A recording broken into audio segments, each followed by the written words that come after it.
they're bent over so much. And I remember Zia saying she's literally like almost doing, you can't tell by the angle. Yeah. But she's like almost like on like doing a 45-degree angle back. Yeah. For the cameras to be able to, and all of their necks are like this. So it's like they said that this was like one of the most grueling. Yeah. I can barely I'm old, so I can barely put my neck up. But it was just like, one of my favorite scenes. It was just so clean. That they were able to get. If you'd like to view paradise, simply look around and view it. Are we doing this again? What? I'm trying to add something new to the beginning of our things.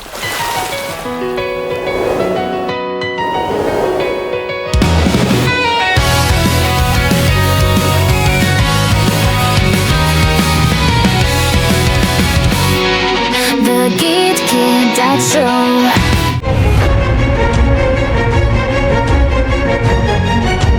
Quack.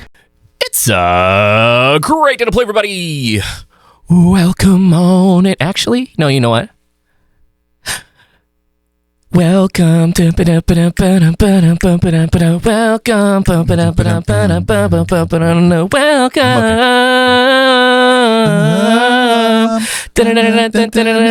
into the channel. Yeah. I was trying to. I didn't know where we were going with it either. Yeah, me either. Yeah. So, but there's that. Yeah. Yeah. Whether it's the first time you're rejoining us, thank you for being here with us today. You love, appreciate it, always welcome here in this channel, and you are enough. It's so amazing that you can like try to mouth it right, but every single time we've ever had to be like, you do it, you still somehow find a way to not.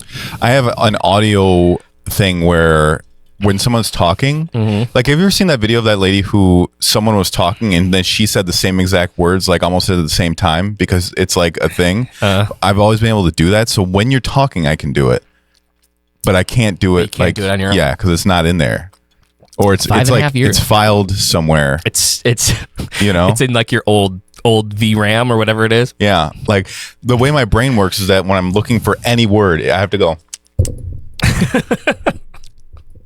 You're going through a Rolodex literally in your brain. Zebra. You know? Man. It's good to be back. I really hope we don't have like a psychologist that's like, yeah, that's part of being, you know, like on the comment. Yeah. Well, we probably will. We always get a couple of them. Yeah. They're great. Keep leaving those comments, by the way. Yeah. We love them. Gets a good chuckle. Lucas's brain is broken. Lucas.exe has stopped responding.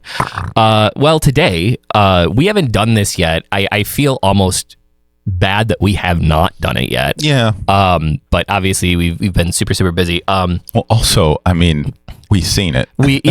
Right. So it's like we've been trying to like work it into the schedule. But basically, what we're going to be doing today is we're going to be reacting to, well, all of them at some point today, but we're going to do Thirsty first, the actual performance video. Yes, we have seen this umpteen times, but right. But not recently. I haven't watched it recently. Yeah, and it's been a while. Got to refresh. And really what we're going to talk about is we're going to just kind of give you like behind the scenes, like snippets and chat about it as well. Talk kind of about what our first impressions were like when we first got it back. And it's just it's like such a surreal moment. But we realized like people really liked it when we did the Wish Bus one for Click Click Boom. Of course. That like we went into like the lyrics and like we're more talking about like kind of, you know, how the song was created. Which we do have. We have a Click Click Boom video that'll release this week of the making of Click Click Boom, where we went through, we did a production breakdown. How we did that? It was like 2 months ago. Yeah, it's just I'm been waiting to fit into the schedule.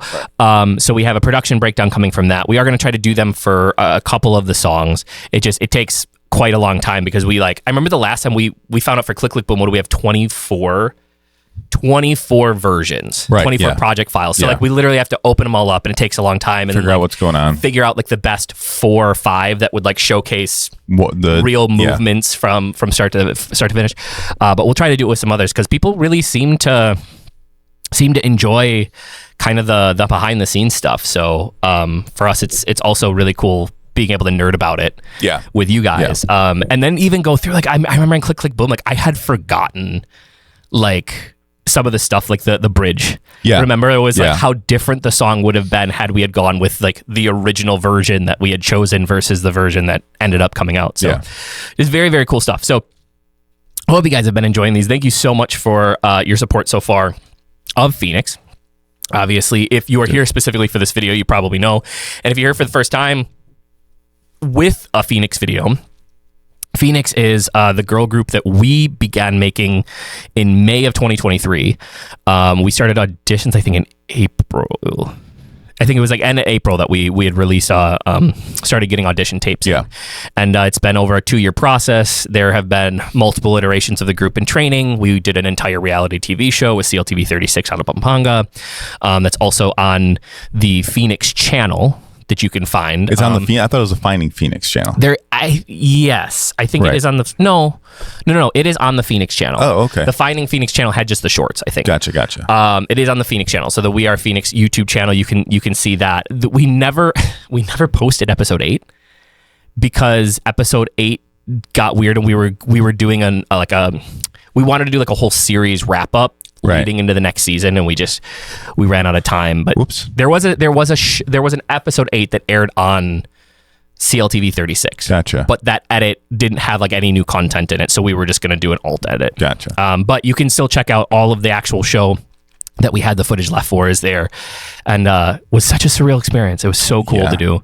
Yeah. Super sad that we lost a lot of the content to it, but it just was like the experience will just be something that sticks with me forever. Yeah. And, hopefully we get to do it again sometime in the future.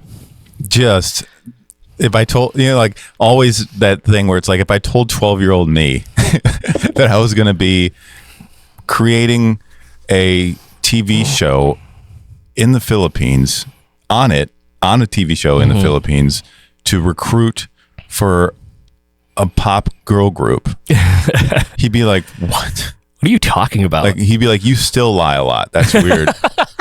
That you still do that. We do now because we're kids and we like to do that and make things spectacular, but you still do. And that's weird for you. And I'd be like, oh, sorry. I'm not lying, bro. I'm not. Okay. But yeah, so that's what we're going to be doing today. I hope you guys enjoy this. And these are the great times, like ask questions on these videos too. Like we're happy to answer them on the podcast and things like that. Also,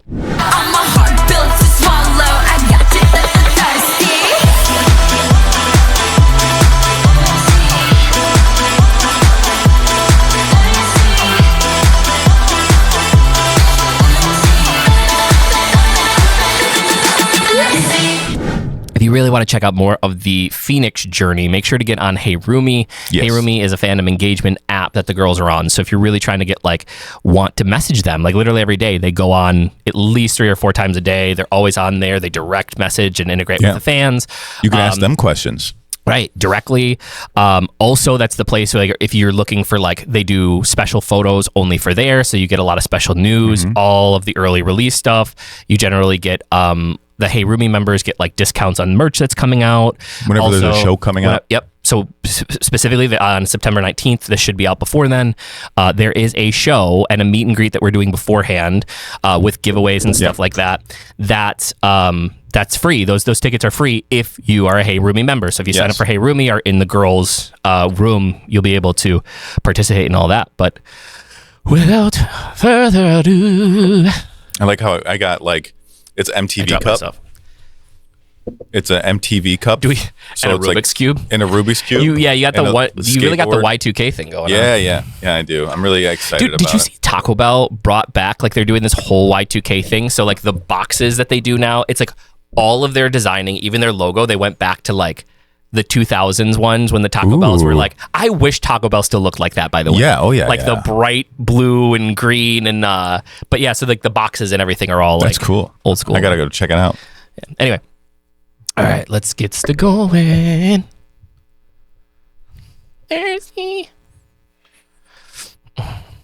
Oh. Really quick. Please, people, like, this is it. I remember we saw the video the first time that we saw the video. We got the raw cut. Yeah. And we were like, we have to put a flash warning on here. Right. Like, I don't think that people realize, like, how many shows are out there and, like, people are super, super sensitive to these things. Like, I wish that more groups would do this. That is one of the complaints that I have on a lot of, like, you see a lot of MVs and like there's no warnings, and you get in them and it's like, dude, an ex good friend of mine, she had whatever that's called, I forget. Epilepsy? Yeah, but like flash induced. Yeah. And we were like watching some movie, and like in the middle of like a small house party, like had a seizure. She had a seizure. Yeah. And like so this stuff, it is pretty serious. Like, so yeah. So I'm glad that the company that they turned it around super quick and like added all the things that we wanted them to add, and it was very cool. Huge shout out to TSU, by the way, the company that did this movie.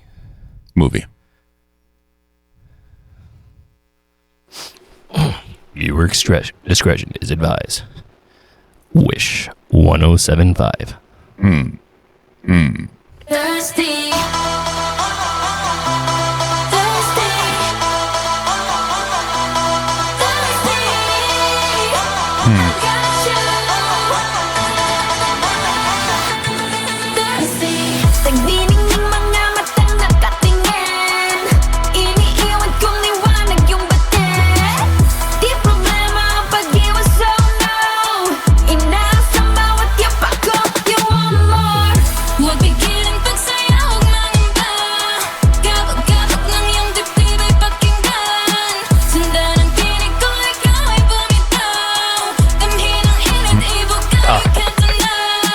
It's my favorite part. Such a cool shot.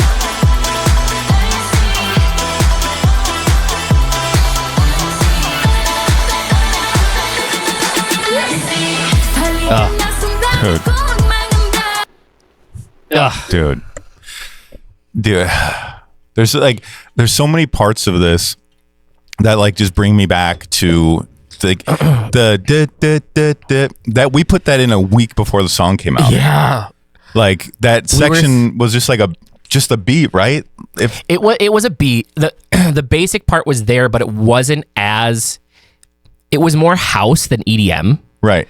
And it just did it. I remember we were sitting there and we were listening to the final track. It was like the final track to go off to final mix. Yeah. And I remember listening to it and both of us just being like, something ain't right. It just isn't it. Yeah. It's not there yet. And we were like, okay, well, what are we going to do? And that's when we decided to take it the EDM route. Yeah. And add it in, like, because the whole piece after it with the Thirsties in the middle wasn't even there.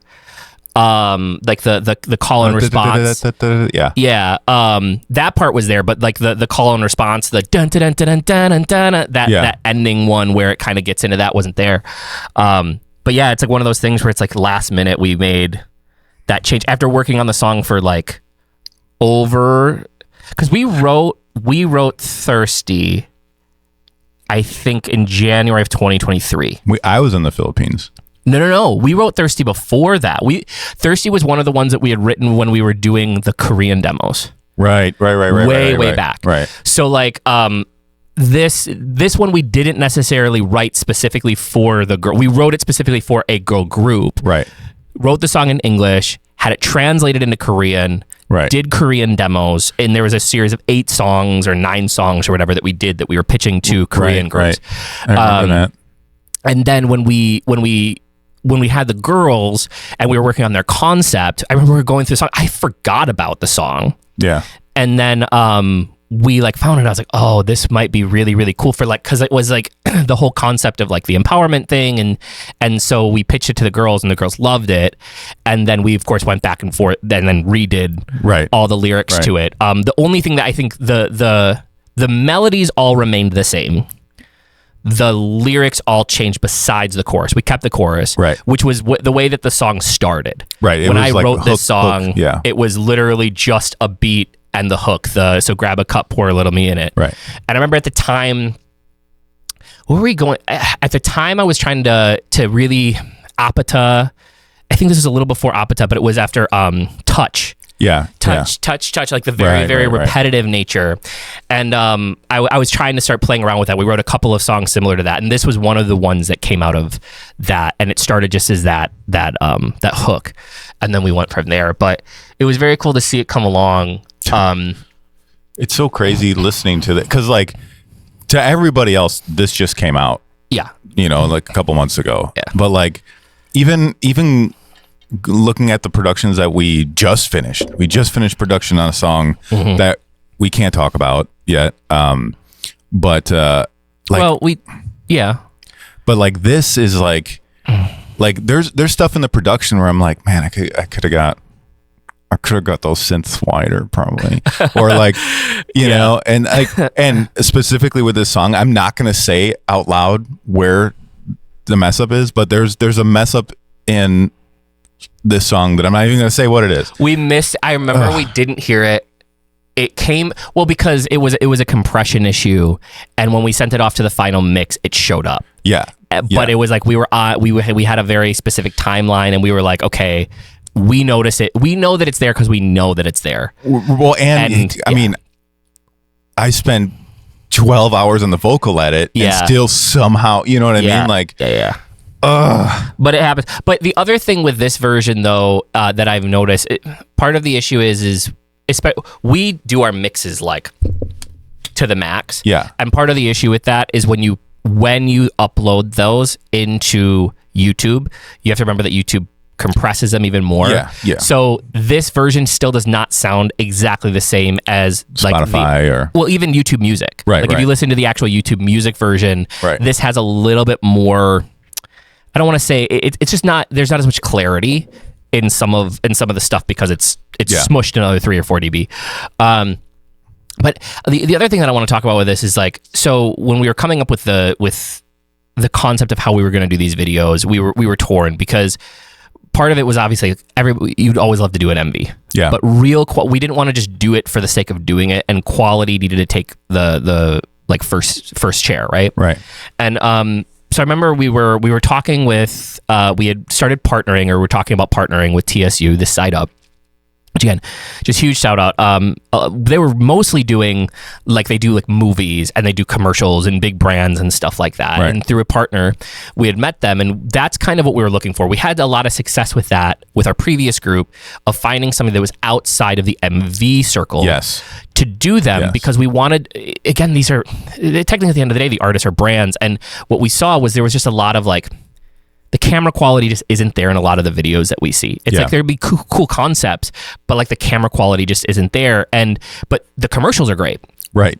And so we were like, how do we channel that? So we sat down with them, and they were super good about kind of going back and forth and be like, okay, well, based on the budget that we have, like, what do we really want to create? And we decided that we really wanted to showcase them, like their moves. And so if we're going to do that, we would rather try to do the super, super like clean style performance videos like they do in K-pop. Right. Where it really, really is an emphasis on them and their, excuse me, a nice little ASMR burp there for everybody. Yum. But we really wanted to focus on that. And then as we were kind of coming up with this concept, the big thing that we talked about though is like in all of those videos, they're always, because most of the groups are bubblegum, or even the ones that aren't, like the songs are still so it's always like white background. It's always like pure white. Right. And, or like, bright pink. And so we're like, that's not the girls. Right. No, like, yes, there's pink in these outfits, but they're like accents. Right. And so we came up with this idea of doing it the opposite. Very much, I think that the peg that we had for this was Howling by XG. That was so cool because it was the first one that I'd ever seen where it's like, it's black. Yeah. And the lighting just changes, like the dynamic changes. It feels a lot more kind of eerie. And so we were like, but where are we going to do that? This studio is humongous. It's like an airplane hangar. Yeah. Okay. Yeah. And the back wall, so everybody knows, the back wall of this studio it's not like flat like this. It's one of like the slanted ones to get rid of shadows and stuff. Right. The whole thing is white, right, left, like all the way up, and it's vaulted ceilings. It's, 10, 15 meter ceiling. So it's like a warehouse. They painted the entire thing black 3 days before the performance for us. No way. So this studio was pure white. Right. And they painted the whole studio black so that we could have this for the 3 videos that we did. And it just changed the dynamic of everything, like just the way the studio looked, like walking in. And I remember this was also the first one that we weren't there for. Yes. Like we were already back in the US working on other stuff. And so like I'm getting like play by play, minute by minute, like videos and footage of kind of what it is. And it was cool because when they walked in, it's like there's all this scaffolding because we did all of the shots are live shots, guys. So it's like there was multiple takes obviously for us to get all the shots, but it's only 2 or 3 shots, but they're live shots, 1 takes. But so we have scaffolding and you have the guys above in the scaffolding. There's 5 or 6 cameras. And then you have one main guy and then you have some auxiliary cameras on the side. And all the lighting work as well. It was all live lighting work, dude. And if you've seen some of the behind this, there is some behind the scenes footage where we show a little bit of that you guys should go check out. But they just did such a good job, and I was so, when this came through, I was so proud of like we did it, like especially for a pre-debut group to like come out like this felt so quality, and I was so thankful for TSU, and we are going to be, because of the work that they did, we're going to be doing more with them in the future for their future MVs. And so just product here was amazing. Yeah. Click, click, boom with the make his jaw drop with the arsenal. We don't ever stop. Click, boom with the when you're looking awestruck, baby, I'm a construct. Hip, hip, move to the always stay fit like a Taylor, no Swift. Rich, bags don't sit. Foreign on my bootstraps, birds don't fit. I like money. Said to the bunny, the fox with a mink coat. It's hard to even, like, when we first saw this, it's like that same feeling, like, dude, we did it. Yeah. Like, this girl group has been putting in work for the last 2 years. We've been behind the scenes writing all these songs, like, and it was getting to a point where it's like before Finding FINIX, we had all this stuff, and it was like, what are we gonna do with all this? Like, we have all these songs. We only have, at the time, three girls at the time. When we had all the songs before Finding FINIX, we had 3. Right. And then it was like, what do we, and then Finding FINIX comes, and then the partnership with Hey Rumi comes, and then the partnership with TSU comes, and it's like, dude, and then we get here, and it's like, dude, like, it's a lot of just believing in yourself and making it through. There was a time, I don't know if we ever talked about this, but there was a time before Finding FINIX where we really were kind of just like, do we make a change and we would just go back to do music production? Right. And it wasn't because the management wasn't, it's just like, it is extremely, again, the music business, only like 0.1% of anybody that starts makes it regardless, right? So it's already one of the worst things that you're going to do. And then doing it in a country where there's not a lot of infrastructure for it, has its own unique challenges. And I remember before the show, we were really like, we're going to do the show. Yeah. But like everything I think hinged on that. And I remember us coming home from the audition round, the weekend of auditions. And I remember us sitting, it was like the last day, and we went and had lunch. Yeah. And I think we were sitting at the table, and I think both of us kind of had that moment where we're like, wow.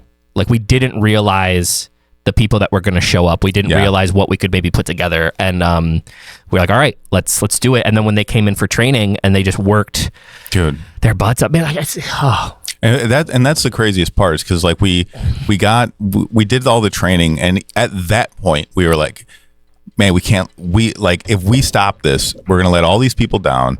Yeah, we're gonna go home with our tails tucked and just keep making music for people, have our names on a couple of things. Like, we can't do that. Yeah, and then but now that we're here, it's like, we've had some hardships, and like we don't have to go through them. The people who know, people who've been listening to us know that we've had some pretty crazy hardships. But like, now that we're here and the girls are released, and like these videos come out, it's like, I don't even know if there is an option.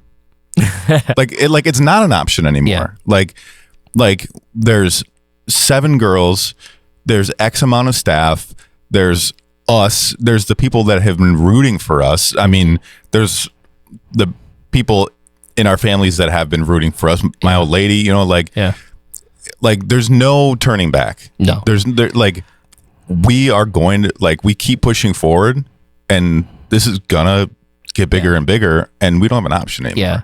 It's a family. I mean, we had this huge conversation the other day where, like, because we do these updates all the time, and we have these conversations with the girl, and we're always doing like check-ins and like mental health check-ins and like, how's everybody doing, you know? And you know, everybody's just in the same place. Like, we all believe in the collective that we've built.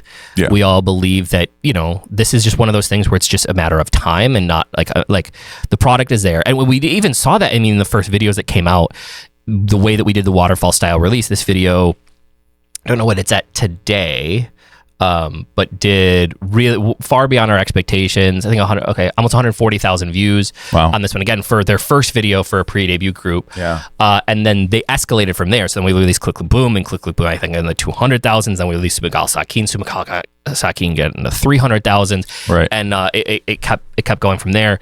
And we did very, very limited, like, of course, we spent some money on advertising, but that was across like Facebook. I think we did Facebook, Spotify, a little bit of YouTube advertising, and TikTok. Yeah. Right. So like, but just, that was just awareness campaigns, right? Right. Like that's all it really was. So, you know, it's one of those things where we knew that we had a good product, but seeing it all come together and be like, oh, it's good. And even TSU was like very surprised, like, oh wow, like I don't think we look at some of the numbers from these other groups, and it's like a lot of these groups aren't cracking 100 to 300,000 views that have been out for a long time. So very, very cool. Final piece that I want to talk about before we go on, which it's cool because like, I want to snippet of this right. Her face there was so funny. Oh, I missed it. So there's 2 moments in here. I remember when we did the choreography for this song, and this is so early on when we filmed this, into them learning the choreography. Yeah. This is like, this final choreography got switched 3 weeks before the filming of this. Yeah. So they basically had 3 weeks to work on this. And there's one moment in here early on that was like so smooth. It's the first... I think it's right here. Right here. Nope. Nope. Right here. Right here. That was like, I don't think people realize, because like one of the things that we were really trying to go for is like being very clean. Yeah. You know, like, and them being together. And the hand movements of like the over the head, like even if you look at like the way, for the most of them, like even on a split screen, this is one frame, and like just the way that they were able to nail it, so almost symmetrical. This was one of the coolest moments for me. I remember the first time I saw the choreography, I was like, wow, have they come such a far way? And it's their work plus Coach Ren just cleaning. God, you know, and like she goes in there with the sponge and is like, yep. Because we've seen a lot more than the fans have, but like they'll send us videos of them practicing it, and then like at the end of each one, Coach Ren is like, "Hey, you messed up right here," you know, right? Like, yeah. And well, and that's my best Coach Ren impression. Yeah. hey, whoa, hey, you messed up right here. Yeah. She doesn't sound just like yelling that. things out. But so like Thea and Rika had like significant dance experience coming in. Like that's what we recruited them for. But the other girls out of that, Cole had little dance experience, a little bit, mostly self-taught. But like Zia and Manea had like 0. Yeah. Okay, and then Zia did like, I think, a 3-month training thing. Had like Zia. Triss had no formal dance experience. Cha had cheerleading experience. Okay, well, but no actual dance. So she at least was flexible. But it's like, I think one of the biggest things is like, some of these girls had been training with us for 2 years almost by the time that some of the other girls, well, I guess at that point in time would have been like a year, a little over a year and a half. But not only did they come into this, but they've been training with us. Some of the other girls that came in later had to play catch up. Yeah. And still were able to like catch up to them for these videos, and it just goes to show in their work and dedication. And the girls took so much time to work with each other. You'd have a lot of times Rika was taking over, like, because Coach Ren's only there for 6-8 hours a day, but then the girls that are behind, Rika and Thea, were like taking them off in groups and like working with them on night practices and night performances, and it was very, very cool watching them just kind of take the lead on that. It's amazing. And it's just like, this is just the beginning. Yeah. And then the Charlie and the Chocolate Factory shot, dude. That's what I call it. I don't know why. Was one of my favorite shots. They did it so well. But it's funny because when they talk about it, you don't realize what they have to do here. And also, this choreography was not meant to be looking up. Yeah. This choreography is meant to be looking out at the fans. They're bent over so much. And I remember Zia saying she's literally like almost doing, you can't tell by the angle. Yeah. But she's like almost like on like doing a 45-degree angle back. Yeah. For the cameras to be able, and all of their necks are like this. So it's like they said that this was like one of the most grueling. Yeah. I can barely I'm old, so I can barely put my neck up. But it was just like, one of my favorite scenes. It was just so clean. That they were able to get. If you'd like to view paradise, simply look around and view it. This is what that reminds me of. All right, let's keep going. Cool.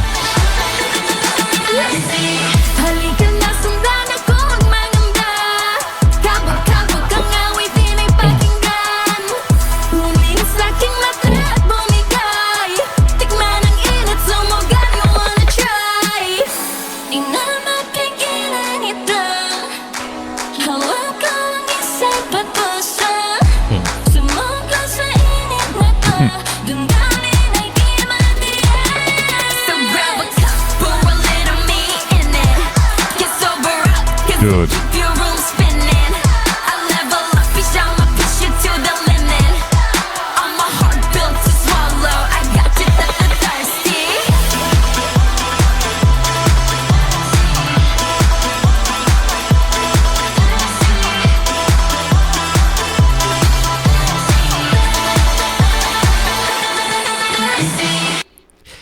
Dude.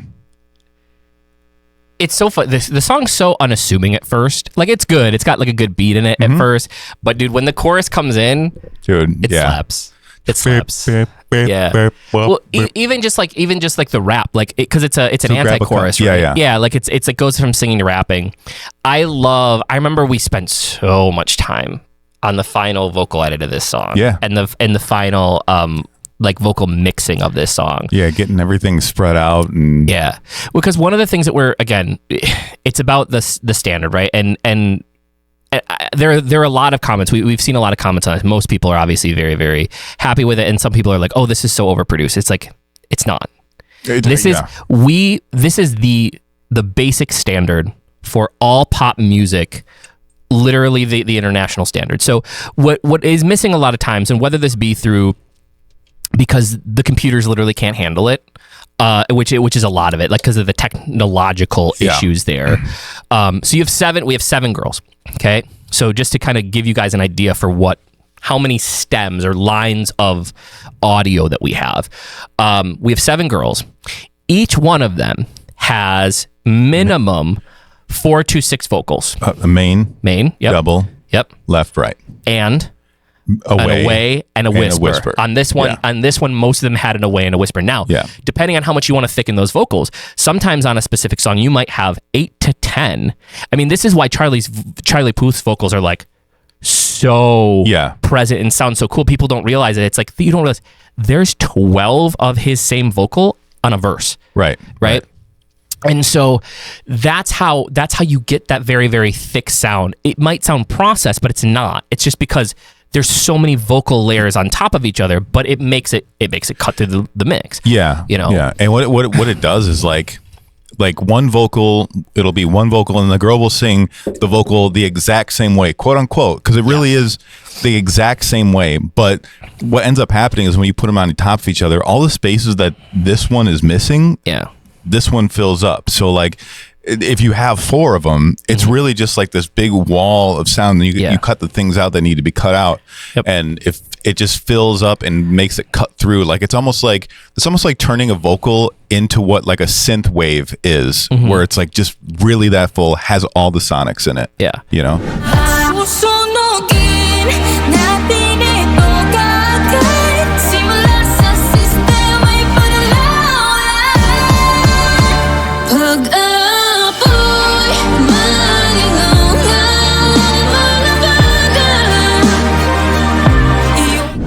And again, this is standard, right? Like this is very, very standard for pop music. And specifically, one of the things that we were trying to get to is not that we didn't want the sound in terms of like the way that K-pop music sounds, but we wanted the production quality of K-pop, because I still think when it comes to music like this, K-pop still does it better than even a lot of people in the US. Because when you start dealing with the big synths and stuff, not a lot of people know how to There's like a handful of artists here. Katy Perry. Yes. Her stuff is like world renowned for how good her stuff sounds. Yep. Miley Cyrus a little bit before she's like, now she's doing more instrumental stuff. Lady Gaga, stuff like that. Yeah. So like there's a very small handful of producers in the US.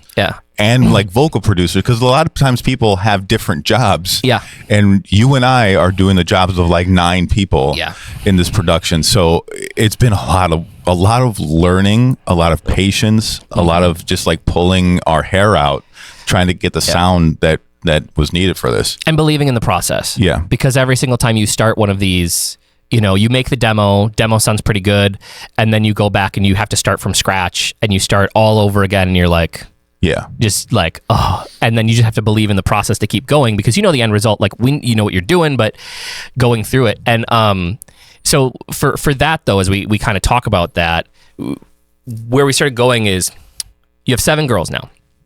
So 7 girls each have 4 to 6 vocals. So now you have, let's say that there's 4 on each, that's 28 vocals for the verse, 28 vocals for the chorus, because they get processed differently on most of our songs. So you're already at 56 vocals. Then generally in a song like this, we probably have like lefts, rights, and maybe like centers of probably 5 to 8 different harmony stacks. So there's another like 24 vocals that are going to come in, and then you have another 3 or 4 of like ad libs. So you're already at like 80 tracks on vocals. Just for vocals, you're at 80 tracks.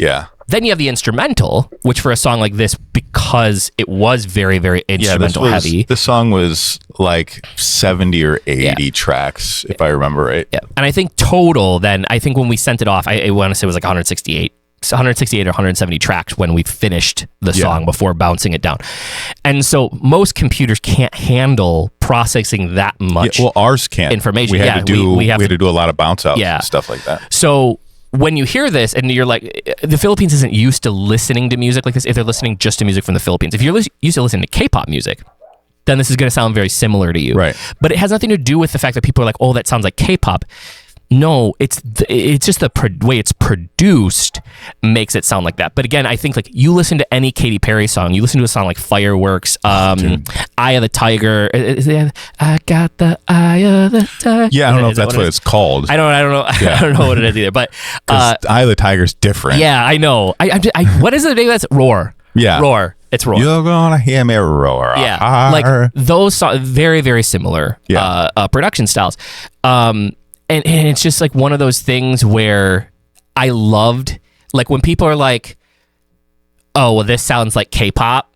I'm just like, thank you. Sweet. Right? Like that means that we did it because again, the goal of this is to create this amalgamation. Is that the right word for it? I don't know. Kind of like a blob. Yeah. Of, you know, Western influence for really kind of a lot of the song styling. Right.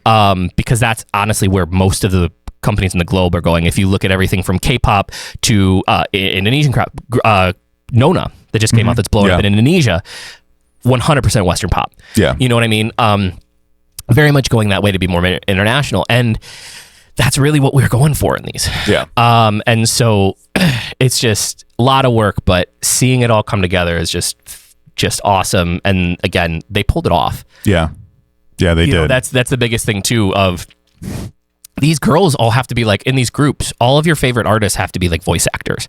The amount of different voices they have to be able to do all these different genres and make it fit. Yeah, is insane. I remember. Yeah, like I just remember like tracking with them just recently, and it's like, all right, we have to do it this way, and let's try to do it in this way, and then we also need a one that goes underneath that's this way.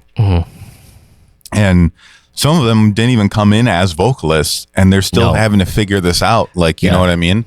We have a couple girls in there that can really mimic really well, and then, but then they have to coach the girls who just have never played with their vocal like that. You know what I mean? It's a thing that like either you are into it, like playing with your vocals, or you just never even thought to do it, and you're like, I can go low, I guess. You know, and it's like always trying to guess. Yeah, it's really funny when they're trying to figure one out, and like we were on with Arlo the other day, and she was like trying to like figure this like screamy part out for blank blank song. Yeah, and she was like like trying to figure it out. Yeah, but that's really that's part of it. Like the mistakes are part of the fun too. Yeah. There also may be, if people ever know, we do sometimes, it's funny and it's like a producer thing to do, but sometimes you'll take like outtakes. Yes. Like funny outtakes, and we will hide them in songs. Yeah. Purposely. I'm working on a production that the outtake is actually, I haven't shown you yet, but the outtake is actually like the part of the main part of the beat. Yeah. It's very funny. Yeah. So very fun to do. It is funny that you mentioned, though, this is again another podcast, but it's funny that you mentioned though about, because the girls didn't all come in when we recruited the group, and when we got through it. Literally, we only had 3 girls that we had tagged as vocalists. Yeah. And that was Cole, Zia, and Trish. Those are the 3 girls that we had brought in to be vocalists, because this group was always meant to be a rap group. It was meant to be a rap heavy group, hip hop, R&B style. And so the girls all had to be able to rap, but they didn't all have to be able to sing. Right. So the criteria was really like being able to rap and then being able to keep up with the dance. Like that was the most important part. And then we weren't going to have a lot of vocal intensive songs. And then as we start going through training, these girls, like, because even Thea and Rika always had like good tone, but we had them in focusing on vocal training at the time. We would do vocal training, but we focused far more on rap training and what's it called? Because again, the group dynamic was split that way. But they started developing more and more, and then all of a sudden it was like, I remember before we did the official launch, we ended up moving Thea into the vocal line because she had come along such a far way. And then we didn't move Rika or make the decision to move Rika into the vocal line until we recorded for Sumagal Sakin.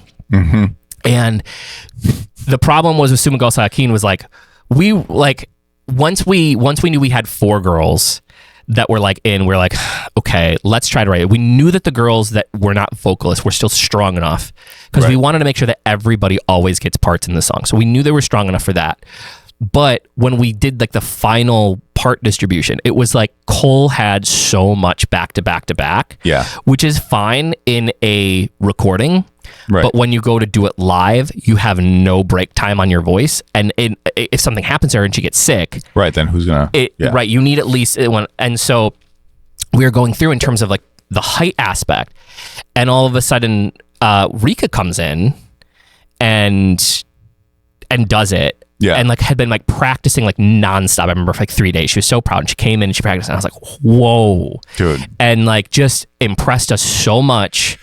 And so we gave her like main parts in the song. She wasn't even in the vocal line at that point in time, but ended up getting main parts in the song for the vocal line. We moved her into the vocal line at that point in time and have been working with her more on that. And then Monet also came out of nowhere and did parts as well that were just like, you know, and again, these girls were not brought in for that at all. I remember getting that vocal from Rika in because I was here, and we fly in the vocal stems on a plane because we don't trust the internet. No, I'm just kidding. No, Michael Jackson. No, I call it flying it in. Yeah. So I fly them in, and I press play, and I'm listening, blah blah blah, and then I'm like, who did that? And I go, Rika. I'm like, and no offense, Rika, if you watch this, I hope you do. like I was like, really? Yeah. And I like rewound it and looked at the name again. And I was like, no, like just because like she had just come so far. She had come so far from when I was there last. Yeah. You know, and like I was just like, I got nothing to say. Yeah. Like this is the best vocals I've had to edit ever from these girls. Like the last one, that one, like well, I mean, it gets better every time, right? Yes. It's so amazing, like how much better it's getting. And I for Rika, the last time that we had really worked with them on vocal stuff, not worked with them, but we had done a recording on vocal stuff, was the demo that we wrote to pitch Beanie. Yes. And we did it with our original 3. Yeah. And we used that also as a vocal training song, because we would do like some covers and stuff like that, and we would have them do demo vocals on a lot of these as practice, because it's great. Like, you don't just need practice in terms of like learning how to sing. What a lot of artists don't have is they don't have booth practice. They don't actually have vocal recording practice. And then when they have to be in and out of the booth, they don't, it's a completely different beast. Yeah. Recording for a vocal than it is doing live vocals. And so that was like the last thing that we had. And again, she had come such a far way, but like the range specifically was like something that she had just and so now she's like probably one of the strongest belters in that range that I think that we have that can do a full voice like that. So cool, man. We're nerding out a lot in this one. We probably won't do it as much in the next couple of videos, because we're getting through a lot of the stories already. But Sa itig mong nagkakatunaw, sa init na hindi kinayang, babayaan ng pagsilap, ika'y sumama sa muka hanggang sa dulo. So grab a pour a little me in it, get sober up, 'cause I keep your room spinning. I level up, bitch, I'ma push you to the limit. I'm a heart built to swallow, I got you thirsty.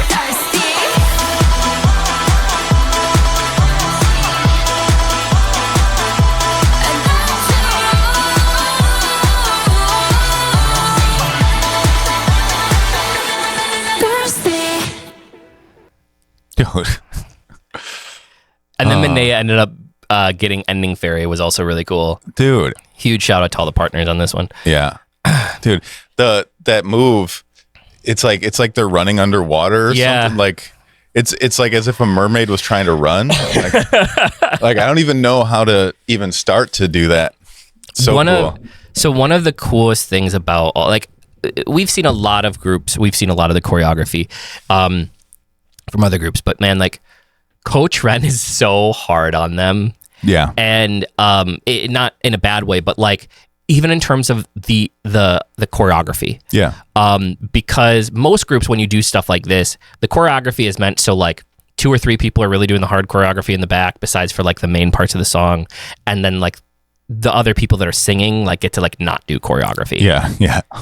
That isn't the case here. Right. So like the choreography that you see here, when they perform, that's the choreography that they're doing while singing live. Right. And so, man, they spent months, like, I mean, this is very similar to the K-pop training, but making sure that they could do the live singing and keeping their vocals, and like just even like, what hand does my mic go in when I'm having to do this move? How do I not hit it on myself? Like all those things that you see in some of these videos.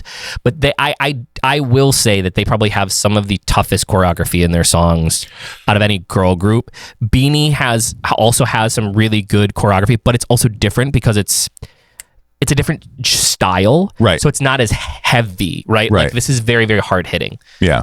Like Shaggity though, Shaggity was a little bit more that style. But especially like when you get into like click, click, boom, those body movements do things to your voice when you're hitting like that. Yeah. And they take the dancing so seriously. Like we'll be on calls and they'll be like, can we get into practice again? Mm-hmm. You know, like we really need this practice this week, or you know what I mean? It's like they know themselves too. Like they're like, oh, if we don't do it, we're not going to be able to land it the same way. Yeah. So it's just very, very cool. We have had to say though, like at some point, part of the issue is they don't make for good dance challenges. Yes. Because the vast majority of the public too hard. It's too hard, right? Yeah. And so we've told Coach Redmond, like, hey, we have a couple songs coming up, but we need to like, so like for this, and I think quickly they came up with like easy versions of them. Right. Gonna rise above the sorrow, no looking back. I will rise again, shine brighter from the ashes, a fighter. I'll learn more wings, take flight in my heart.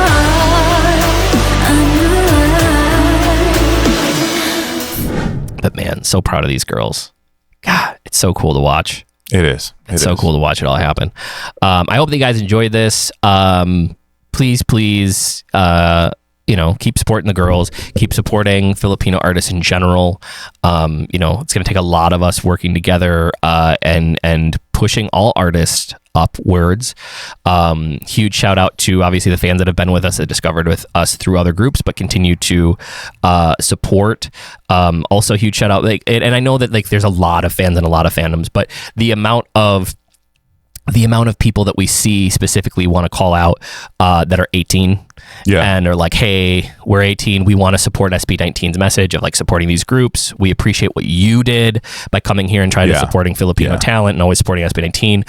We're supporting the group. Like, don't think that doesn't, like, that we don't appreciate that, because it's like, that was never the expectation, right? And like everything that we've ever thought of, like, oh, well, people are going to want to work together, has never really happened that way. But for you guys out there that are doing that and giving this group specifically a chance, and seeing the hard work that they put in, it's very cool. And again, I think that their story is very, very similar, outside of the fact that, like, I honestly think that our girls hearing SB19 stories have, even with the limited budget that we have, they have a lot more support in terms of like music, even dancing. Like, again, they've had a full-time coach since they started. Yeah.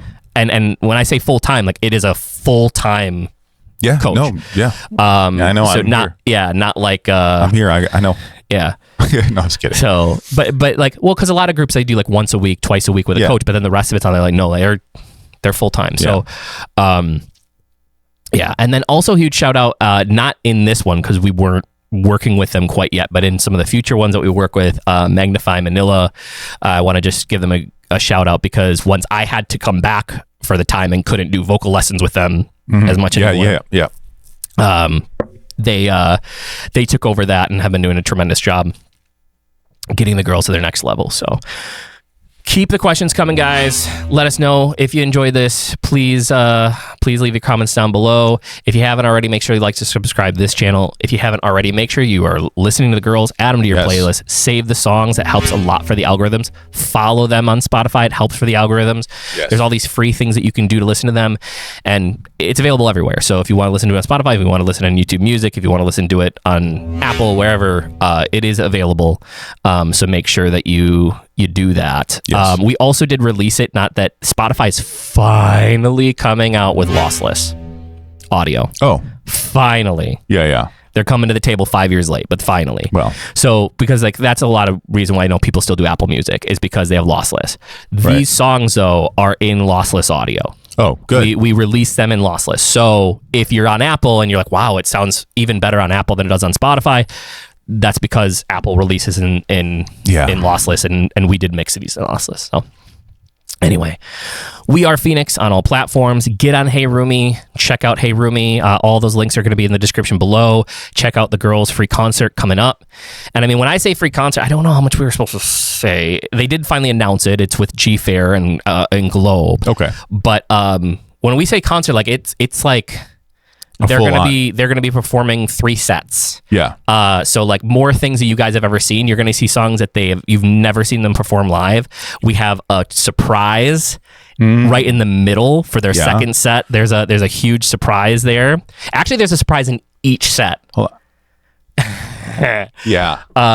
So literally, like, if you want to see probably a really, really cool P-pop show, show up, and you will not be disappointed. That I promise you. So anyway, we need to give them a secret emoji code. Dinosaur. Ooh, that's a good one. I'm gonna go for balloons. Because the This Side Up logo reminds me of the movie Up for some reason. It does. It looks like the house from Up. Yeah, it does. So, balloon. Dinosaur balloon. Dinosaur balloon. If nobody told you that they love you today, please don't forget that we love you. You're appreciated, always welcome here on this channel, and you are enough. And last but certainly not least, it was a great day to play. Thanks, guys. We'll see you in the next video. Goodbye. Bye.